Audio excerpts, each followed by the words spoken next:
Hello and welcome to the Marketing Times Analytics Podcast. I'm your host, Alex Safranis, and today we're on with Trevor Levine. Trevor, would you like to introduce yourself? Sure. Hi, everyone. I'm Trevor Levine with the Marketing Experts. I've been helping clients improve their conversion rates since about 1999 and have been on a long journey where it started mostly with direct mail. And obviously, as the internet and smartphones became popular, I've moved into doing more email marketing, mobile, optimizing mobile pages, video sales letters, all kinds of things. One video sales letter, I guess I should say that in the process of these 26 years or so, I founded a company, I scaled it to six-figure months, and I sold it. And with that company, I created a video sales letter that sold $1.2 million of digital information. And I've done successful video sales letters for other people as well. So that's also been an interesting trend. Awesome. Yeah, that's really interesting. And we'll definitely get more into that. So you mentioned conversion rates. What are some of the most common mistakes that hurt conversion rates? Yeah. Okay, great. One of them is, let's talk about the copy. Let's start there because I started out as a direct response copywriter. Now there's a lot of things that affect conversion, but let's talk about your sales page or your sales video. Whatever you're doing to get traffic, you're spending either a lot of time or a lot of money probably to get people to a page. When you get them to that page, one of the big factors that's going to affect your conversion rate is the copy. So one of the mistakes is relying too much on adjectives instead of verbs. For example, you might say, this is the most innovative, groundbreaking method for your market. That kind of sounds like bragging, and it's not that convincing. It would be better to say, for example, stop wasting time on minutia. Automate 70% of your operations. Spend more quality time with your family. See the difference between the verbs versus the adjectives? Yeah, So that's just one. I've got a few more if you'd like. absolutely. Go ahead. Sure. So another mistake is selling the process or the deliverables instead of the results and benefits. So for example, let's say you've got some kind of an 8-week program. Maybe you're helping people with their paid ads. You're an agency, you're a coach. And selling the process would sound like this. Get eight sessions in membership in our private online community. Okay, those are the means, or that's the process. But what are the results? What are the benefits? So if you were helping people improve their paid ads, it would be, for example, you could make a bold promise, double your profitability from paid advertising, or you don't pay. Or if you're a relationship coach, it could be valued by people you love instead of disappointed or frustrated. Lower down, when you get lower down on your sales page or video sales letter, sure, you're going to mention what they get, how many sessions, what the deliverables are, but that's not what you lead with. Another mistake a lot of businesses make is talking in terms of I and we instead of you and your. So you might say, I believe in holistic healing and I have 3 certifications. Yeah, down lower on the page, that could be useful. But if you want to hook people and get them engaged, you got to talk to them about their pains, their problems, their aspirations, and what are the benefits that they're going to get only from your solution. So for example, instead of talking about how you believe in holistic health, you could say, are you tired of living with joint pain? Now you can be free of pain without expensive pharmaceuticals or side effects. Another mistake is a lack of word pictures. For example, you could just say, protect your joints from pain. Okay, that's good, but we can make it better by talking about, by painting a picture. Won't it be great to keep gardening and dancing when you're 80 years old? To keep playing on the floor with your grandkids instead of feeling confined to a chair and feeling disconnected. That creates word pictures that are compelling. And one more is a lack of negative ripple effects. So it's one thing to say, if you don't take this supplement, you could become deficient in vitamin B12. But what are the negative ripple effects of becoming deficient? You might say, Without this supplement, you could lose your memory or balance. You could fall and break a hip, crippling you for the rest of your life and making you a burden to your adult children. Yeah, that makes a lot of sense. Yeah, so really painting a picture in the user's mind about what benefits they will get from the offering. Yeah, and why is your offering, your product, your service, your program, your course, what is different and better about it versus everyone else who's in your same space offering a similar solution? That's called your unique selling proposition, and that has to be covered as well. So yeah. Interesting. Yeah, I love that. So, yeah, I'm curious, like, what are some of the other pitfalls that businesses might encounter, maybe like in around testimonials and other things like that? Sure. Okay. Testimonials, these are some easy things. First of all, you don't want to bury them at the bottom of the page. You want to start them pretty high up. A lot of testimonials are lackluster. For example, if someone said about me, Trevor met our deadline and he was very professional to work with. Big deal. You're not hiring me for those reasons. You're hiring me to improve your conversion rates. That's why if you go to our website, marketingexperts.com, all the testimonials talk about specific results. For example, Trevor tripled the response to this, or Trevor increased our response by 17%, whatever it might be. You want the same thing. You want to have testimonials that describe what was life like before your solution, right? And what is their life like now after they used or consumed your solution? So if you just leave it up to customers to provide it, you often won't get that. What I like to do is to reach, as soon as I get something positive from a customer, or if my clients do, right away reach out to them, say, oh, thank you so much. I would love to get on the phone or Zoom call with you, a video chat, and ask you some questions about what your life or business was like before, and specifically, what are the specific outcomes, results, or benefits that you got. And once you have that conversation, obviously transcribe it, you consolidate the best content into the testimonial you would like, and then you share it with the customer and ask them to either approve it or edit it as they see fit. Now you have a much better testimonial.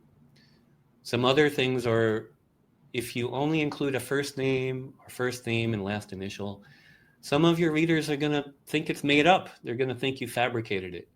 The people are skeptical. So at the very least, you should have a full name. Even better, you can include their city and state if you're marketing to consumers, or if you're selling some kind of a business solution, you could have the person's title and the name of their company. If I gave you a testimonial, it could say, from Trevor Levine, owner of the Marketing Experts. Video testimonials are obviously the most believable, or maybe that's not obvious. So if you can capture those, a great way is to do an interview with your customer on Zoom, and you ask them questions, they answer, and then your video editor compiles the best of what they said and takes you out of it and just has them answering the questions. And the last, also great, is to have screenshots of reviews from independent sites like Yelp or Trustpilot or even your own Facebook page, if they are compelling and describe before and after results. Gotcha. Yeah, that makes a lot of sense. And yeah, it's very insightful related to actually identifying the person giving the testimonial to increase that social proof. Why do visitors put off making buying decisions? And how do you create urgency? Great question. A mistake a lot of businesses make is just describing what they have to offer. So you describe the whole thing and people read about it and then they say, I'll think about it. Maybe I'll come back. And then they leave your page and who knows. And what you need to do is not just describe it, but make an offer. Typically gives them creates some urgency, gives them a reason to act now. And there's a lot of ways to do that. Obviously, you can say only the next 50 customers get this particular discount or this particular bonus package or this extra coaching session.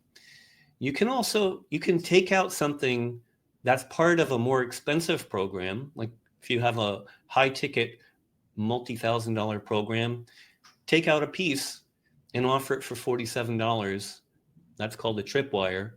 And let people know that normally you would have to invest thousands of dollars just to get this super valuable piece. But for a limited time, we're letting you have it for just one time $47.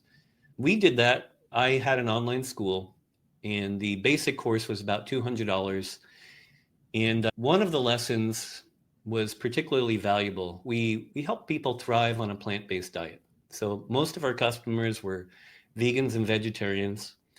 And one of their concerns was, how do I get enough EPA and DHA, which are types of omega-3s, because those are not in plant foods. So we pulled out our lesson on this topic, omega-3s, and offered it for $7. Again, that's called a tripwire. And we let them know that normally you would have to either pay around $200 or pay monthly fees for a year in order to have access to this. But for a limited time, you can get just this lesson, right, and learn how to make sure you're not deficient in omega-3s for $7. And what we did is, first, we had them opt in to get a free video. And on the thank you page, we offered the $7 lesson. 9.1% of the people that opted in bought the $7 product on the next page. And a high percentage of those people then bought our $200 course. So that is the potential power of taking out a piece, right, from your more expensive offering. And make sure they know that normally they would have to spend a lot more. That's a way of making an offer. You can also do a trade-in offer. For example, if you sell hardware, sometimes phone companies do that. You can also widen the gap between free and paid. Would you like to hear about that one? Yes, absolutely. Okay. Recently worked with a client who'd been doing an online summit for 14 years and was looking for ways to improve the conversion. Already have a lot of people opting in for free, but he wanted to see if he could get more of the free registrants to pay $67 for the recordings. I asked him some questions, and I discovered that they had done a lot of interviews of experts and put some of the video content into the free summit. But it turned out that only about 20% of all the video content they captured was in the free summit. There was 80% that people would not get for free, and they would get it if they paid $67, but that wasn't explicit. That wasn't actually mentioned. So one thing we did is, in order to widen the gap between free and paid, is we made it really clear that not only will you get all of the episodes from the summit without having to hurry up and watch them every day before they expire, you get lifetime access as always, but you also get the other 80% of the content. Also, he was going to offer a community forum for 8 days, which is the length of the summit, for everyone. And I said, why don't you have a separate private forum that's more high touch for 60 days for the people that pay $67, so they'll feel like they're getting more support, they're getting more high touch. And he ended up not making a separate forum, but he did give the paying customers 60 days in that forum instead of just 8 days. So those were two examples of how we widened the gap to make the paid offering more valuable, and it did improve his conversion rates. The last thing I'll say is that a lot of these things, some of these ways of creating urgency can be gimmicky, right? Like only the next 50 people get it, or this offer expires after 48 hours, or whatever. You can also use natural urgency that doesn't require any gimmicks. And what that looks like is describing the natural consequences of inaction or choosing the wrong solution. And that means any solution that's not yours. And you obviously have to explain why any other solution is going to be a mistake compared to yours, because yours is different and better. But here's an example of creating natural urgency. Let's say that you help people finish writing their first book. Maybe you have a coaching program, maybe it's a ghostwriting service, something like that. Maybe you sell a course. So you could say, imagine someone else beating you to the punch and releasing a book that fills your market niche and becomes a bestseller, all because you waited. How will you feel when they steal your chance to become the authority you deserve to be? We don't need any expiring discounts or bonuses to make people feel the pain or the anxiety of that potential outcome of inaction or choosing the wrong solution.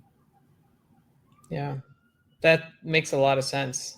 Yeah, so it's a lot of, you're tapping into the fear of missing out in that example. The fear of losing the opportunity to have what you want in that example. Yeah, you could say the fear of missing out. That's a more simple way. But there's always natural consequences. If you don't deal with your joint pain and it gets worse, what are the natural consequences?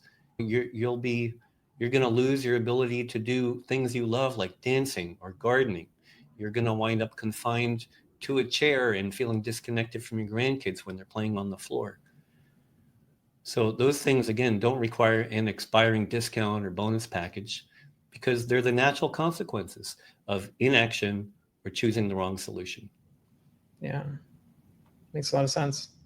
For a business, why wouldn't their guarantee be improving their sales, and how do you create that instant boost? Sure. One of the reasons a guarantee might not help is because it's buried at the bottom of your sales page. A lot of people wait till the end when they reveal the price to describe the guarantee, but what the best thing to do is to have an offer or even a headline that combines the result they're going to get, the time frame they're going to get it in, and the guarantee.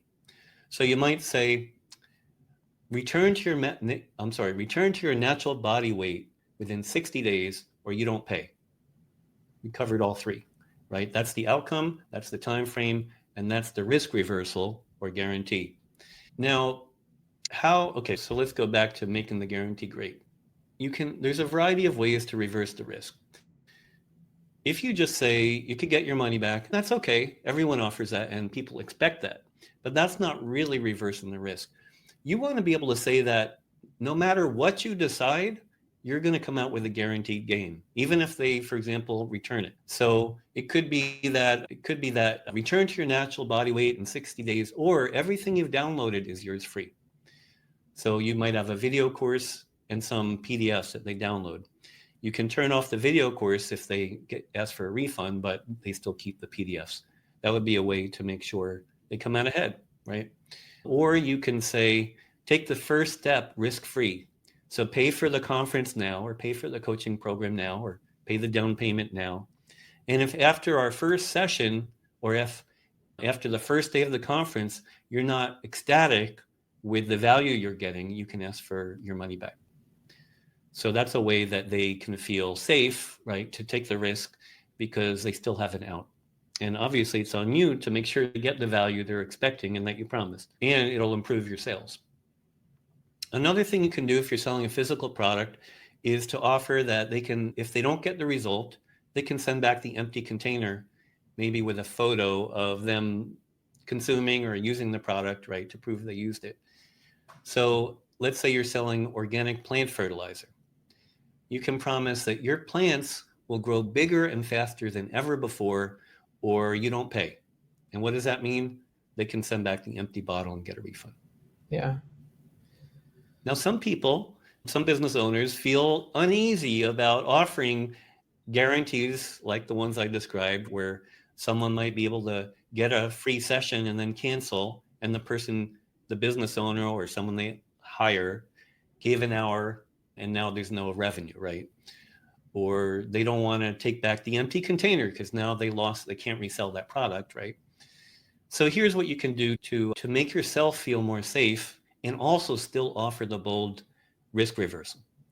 You can make the guarantee conditional. So what that looks like, for example, let's say you have an 8-week program, is you can say in your headline or at the top, you'll get this result within this time frame or you don't pay.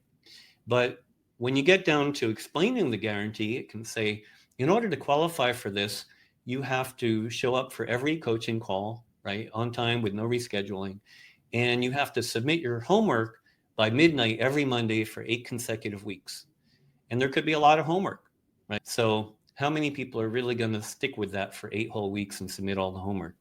If they do, they're probably going to succeed with your program, right? That's what you want. You want to give them incentive to do the work that's necessary to get the results so that they're happy and they give you a testimonial. But if they fall short of the conditions, you don't have to give them a guarantee because your guarantee was conditional. I said You don't have to give them a refund. That's what I meant to say, because the guarantee was conditional. Yeah, that makes a lot of sense. And that's definitely a good idea to make sure that you're not incentivizing bad behavior for consumers. Yeah, and I'll tell you, you're gonna sell a lot more than you are going to get people asking for refunds. But if you're worried about it, you can certainly make a conditional guarantee. One example, a relationship coach selling a $17 book offers a free spot treatment if they don't get the result of feeling more respected within 48 hours. That's a big claim, and a spot treatment is not cheap. But there's a condition, right? They have to do all the homework at the end of all the chapters and show proof of everything they wrote down as their answers in the homework. Are they really going to go to all that trouble? Nobody does. You're also giving them incentive to do the homework, which is what you want because you want them to get the result, right? And give you a good review or testimonial. So that's an extra positive from the conditional guarantee. Yeah. So moving on to website visitor behavior, Mhm. why do so many visitors abandon at a checkout page? The first reason is that on your sales page, you revealed the price too soon. Now, if your product's only $17 or $27, it's not a big deal. You could have a button that goes to your checkout page pretty early in the sales letter. But if it's 97 or several $100s or more, you do not want to reveal the price before they read the sales letter because, you know, you haven't established the value. You have not overcome their objections. You haven't shown why your solution is different and better than all the other options. And if you haven't done those things and then they scroll down and they see that it's $97 or $497 or whatever the price is, they may just be, that's too much. I don't want to spend that much. So it's really important that you cover all those bases before you provide a button to the checkout page. Now, some people will scroll. The way to handle that is to have a lot of subheadlines that are bold and provocative, or subheadlines that ask questions that engage them so that they want to see what the answer is, right? Okay, so that's one reason people will abandon the checkout page is because they got there too soon.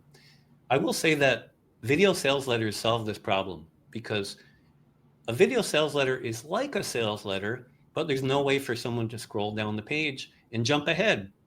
If they're engaged because you're talking to them about problems and pains they really want to solve, they're really motivated to solve, and they believe that maybe what you're going to offer is going to solve it because your copy is really great, then they'll watch the whole thing before they discover what the price is. And so then you'll get to overcome their objections, right? You'll get to explain why your solution is different and better and cover all those bases before you get to the price. That can improve the number of people who end up buying on the checkout page. There's some other real basic things. Don't assume that just because someone went to the checkout page, they're ready to buy. They're still thinking about it. They're still unsure. So you want to restate your guarantee. You want to show again some of your best testimonials or show different testimonials if you have a lot of them and you didn't show them all on the first page. You want to show an image of what they're getting. So if it's a course and some bonus PDFs, show a product bundle, or if it's supplements or whatever it is, show an image. Those are some things you want to have there: the restatement of the guarantee and risk reversal, testimonials, and also some bullet points to remind them of reasons to buy. And that could be a list of all the bonuses. It could be the names of the chapters in your book. It could just be the benefits that they're going to get when they get this product or service or this program. Yeah, that makes a lot of sense. And I really like how you're really taking time to understand the mindset of the user when they reach the checkout page and reasoning from there. Yeah. It can also be worth experimenting with a two-step checkout page. I found overall that's valuable because you're capturing the email, right, in case they abandon. And oddly, in my tests with clients, more people seem to end up buying when they've gone through a two-step checkout process. Maybe I shouldn't say oddly. It's probably because they made the micro commitment on the first step, right? That now they're in the mode of saying yes and taking the steps. Interesting. So, speaking of customer checkout, how do you increase average customer value with decoy pricing? Oh, yeah, good question. Decoy pricing means that you have three price points, like basic, medium, and deluxe, or whatever you might call it, right? And one of them is not there because you're really hoping people will buy that one. It's there to make the most expensive one seem like a really great value. For example, when I had my company, that the one I mentioned earlier, we had three price points. If you wanted to pay monthly, it was $20 a month, $50 a month, or $60 a month, or you could prepay annually.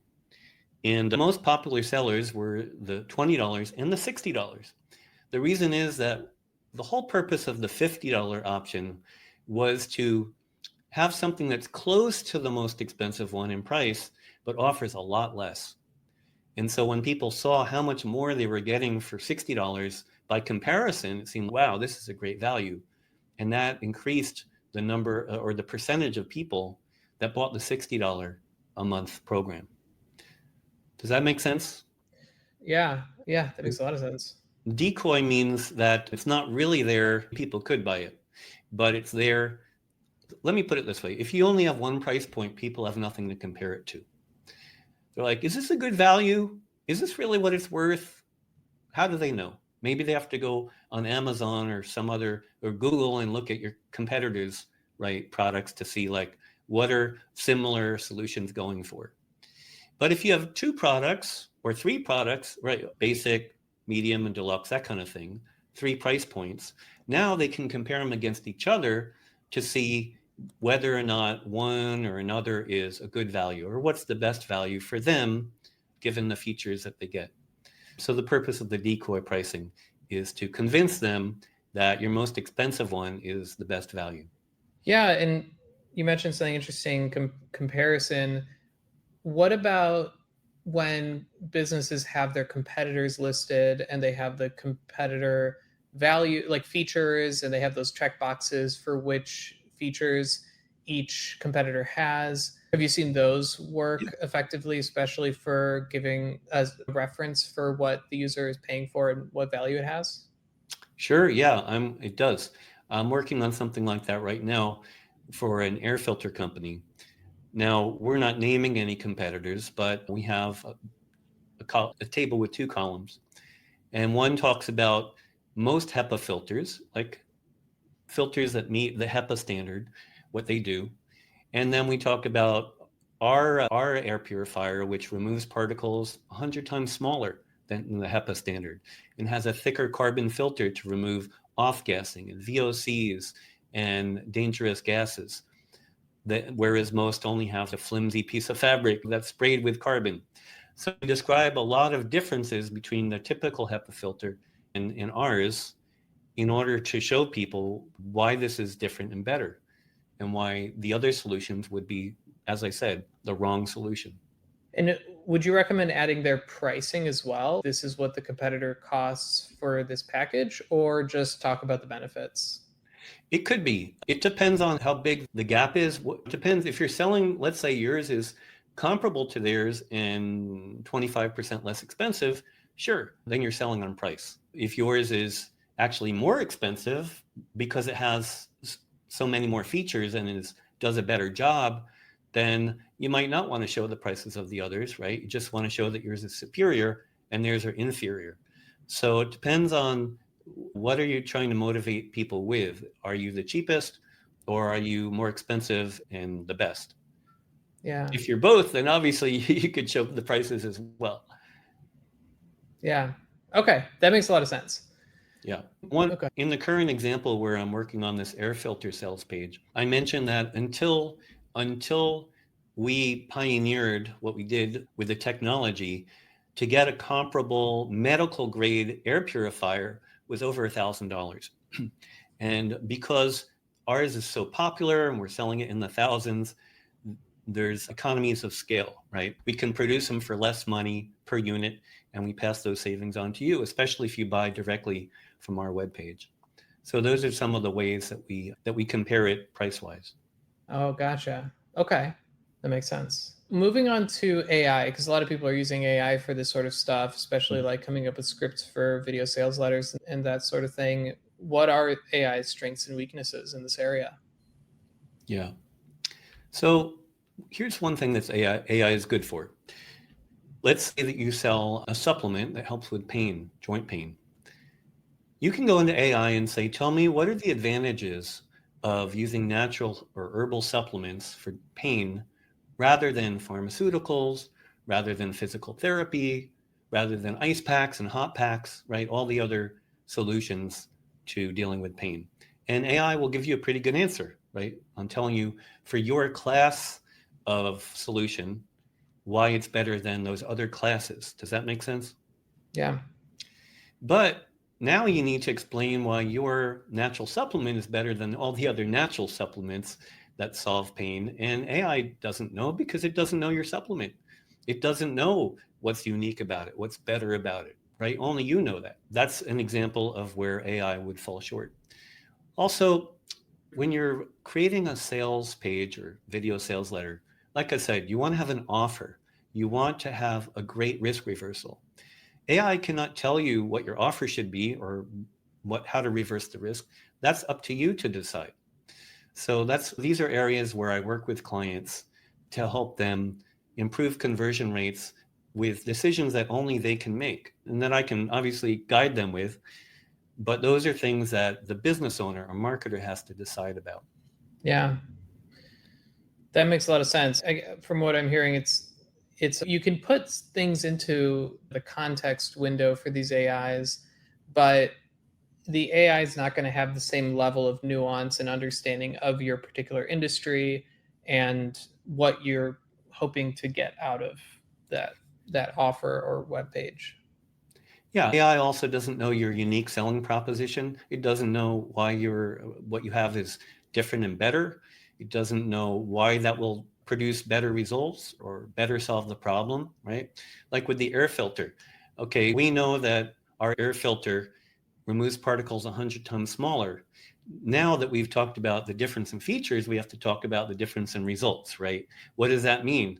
Because it removes more VOCs and off-gassing, you're less likely to get Alzheimer's or Parkinson's. And then we can talk about studies that show that toxic gases or VOCs can lead to those things. It also can't collaborate with your customers to get better testimonials, right? You have to be the one to ask them questions to evoke those better testimonials. And also, a lot of the copy that AI comes up with is generic.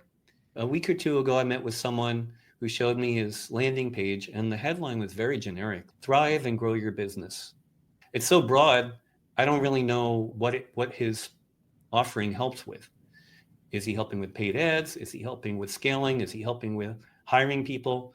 So the AI ends up writing copy that's pretty generic and vanilla and sounds similar to many other websites, right? That aren't very convincing. Those are some of the reasons why getting a human involved can make a big difference.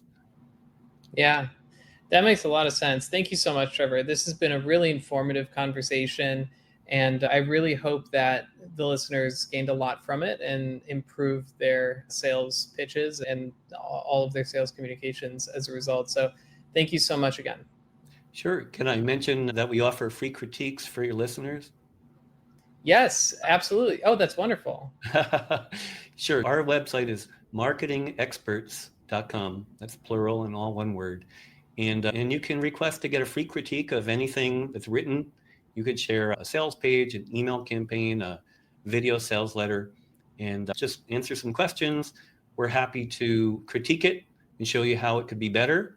And I believe in paying it forward. Some of the people that get critiques end up hiring us. But if you want to run with the suggestions, you're welcome to do that as well. Awesome. Thank you. And I'll definitely be reaching out personally. Okay, that sounds good. All right. Thank you. And thanks everyone for listening. We'll talk to you soon.